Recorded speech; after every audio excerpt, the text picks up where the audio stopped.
গেল কোরবানির ঈদে মুক্তিপ্রাপ্ত তাণ্ডব সিনেমার মধ্য দিয়ে আলোচনায় আসেন অভিনেতা সিয়াম আহমেদ। ক্যামিও অর্থাৎ খুব অল্প উপস্থিতির একটি চরিত্র আরমান মনসুর হিসেবে চেনা সিয়ামকে অচেনা রূপে পর্দায় হাজির করেন নির্মাতা রায়হান রাফি। সেখানে ব্যাপকভাবে দর্শকের নজর কাড়েন এই অভিনেতা।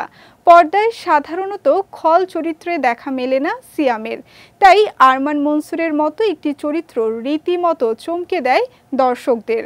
সেখানে সাদা এক চোখা ভয়ঙ্কর লুকে ধরা দেন সিয়াম।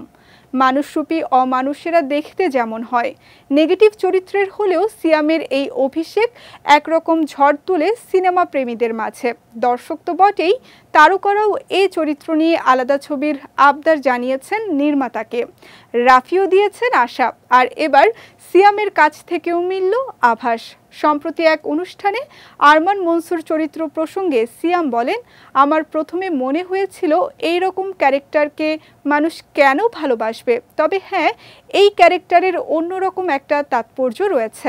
আরমান মনসুর থেকে দর্শকদের যে ফিডব্যাক পেয়েছি সেটা ফ্যান্টাস্টিক।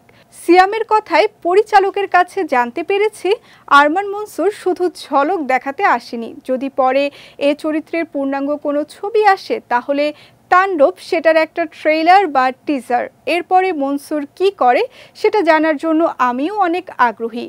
এদিকে সিয়ামের এমন বক্তব্য খানিকটা আভাস দেয় হয়তো আগামীতে আরমান মনসুর থেকে নতুন কোনো কাজ দর্শকদের উপহার দিতে চলেছেন রায়হান রাফি। যদিও বিষয়টি নিয়ে এখনও খোলাসা কোনো মন্তব্য জানাননি এই নির্মাতা।